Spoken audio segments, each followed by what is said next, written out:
পৌঁছাতে পারি না। তো আমরা যে চেষ্টাটা করেছি সে চেষ্টায় ভুল ত্রুটি থাকবেই। আমরা চেষ্টা করেছি, সফল হইনি অথবা সফল হব।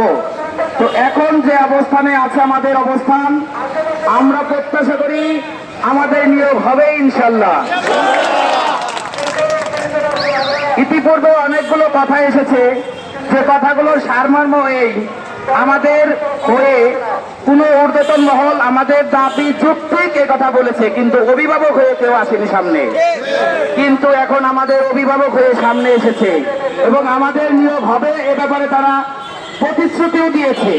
সুতরাং আমাদের হতাশ হওয়ার কিছু নেই। আমাদের নিয়োগকর্তা, আমাদের যোগ্য তা প্রমাণ দিয়ে যারা আমাদের এই পর্যায়ে এনেছেন এনটিআরসি, তারাও কিন্তু আমাদের নিয়োগের ব্যাপারে মন্ত্রণালয়ে একটা ফরওয়ার্ডিং করেছে, ঠিক কিনা? তাহলে একথা কি প্রমাণ করে? একথা প্রমাণ করে যে আমরা নিয়োগযোগ্য। তাহলে যদি একথাই প্রমাণ করে আমরা নিয়োগযোগ্য, তাহলে নিয়োগ দেননি কেন?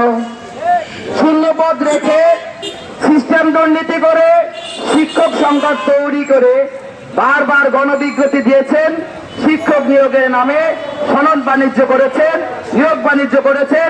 এই সব কি আমার ভুল না আপনাদের ভুল? যেহেতু আপনারা জবাবদিহিতার আওতায় না এসে সিস্টেম দুর্নীতির কারণে শিক্ষক সংকট করে সারা বাংলাদেশের শিক্ষা ব্যবস্থার একটা নাজেহাল অবস্থা তৈরি করেছেন, সুতরাং এ থেকে উত্তরণের রাস্তা, এ থেকে উত্তরণের পথ এবং আমাদের স্বপ্নকে বাস্তবায়ন করার দায়িত্ব এখন আপনাদের।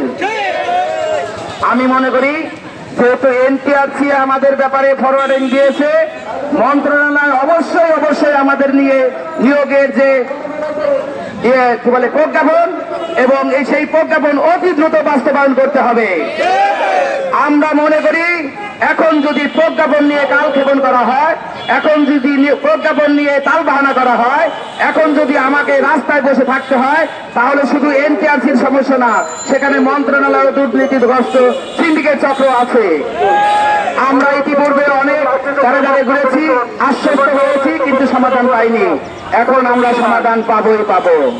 আপনাদের আশ্বস্ত করতে চাই এবং বলতে চাই, এনটিআরসির অফিস তারা বন্ধ করে তারা চলে গেছে। কেন চলে গেছে? তাদের মনে ভয় আছে কি নাই? কেন ভয় থাকবে? তারা দুর্নীতিগ্রস্ত, তারা অনিয়মের, তারা জর্জরিত হয়ে গেছে।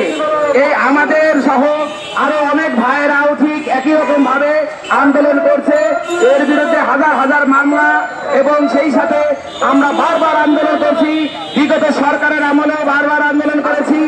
একটি প্রতিষ্ঠান, শুধুমাত্র একটি প্রতিষ্ঠান, যেখানে নিয়ম নীতি তোয়াক্কা না করে শিক্ষক নিয়োগের জন্য পরিপত্র জারি করে, অর্থাৎ একটি বিধিমালা প্রণয়ন করে একটা অংশকে সুবিধা দেয়, একটা অংশকে নিয়োগ বঞ্চিত করে রাখে।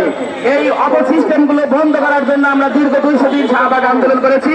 সেখানে আমরা এক আবেদন এবং ইন্ডেক্সবিহীন এই দুটি সুবিধা পেয়েছি, এবং সেই সাথে আমরা এন্ট্রি লেভেল বয়স বিবেচনা করে নিয়োগের জন্য আমরা প্যানেল ভিত্তিক নিয়োগ দিয়েছিলাম।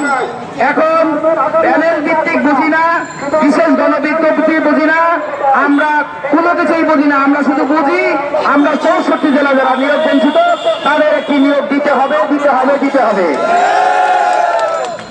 আমরা আর ধৈর্য ধরব না।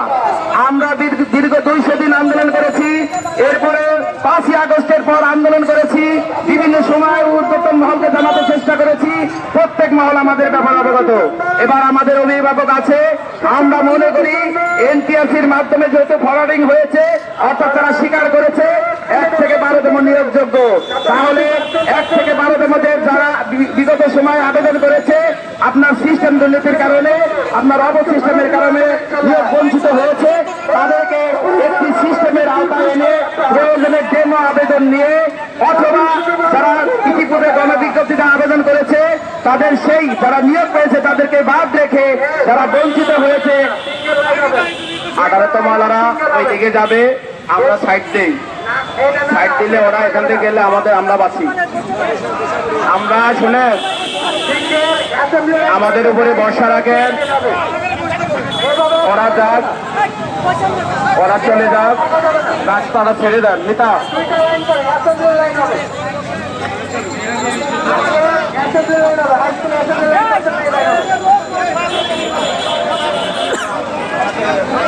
ওরা যাইবো ওরা যাইবো চলো ওরা এতে বের হয়ে যাবে ওরা আমাদের ভলান্টিয়ার যারা আছে মাইনুল উজ্জ্বল সামনে থাকো যেন কোনো আমাদের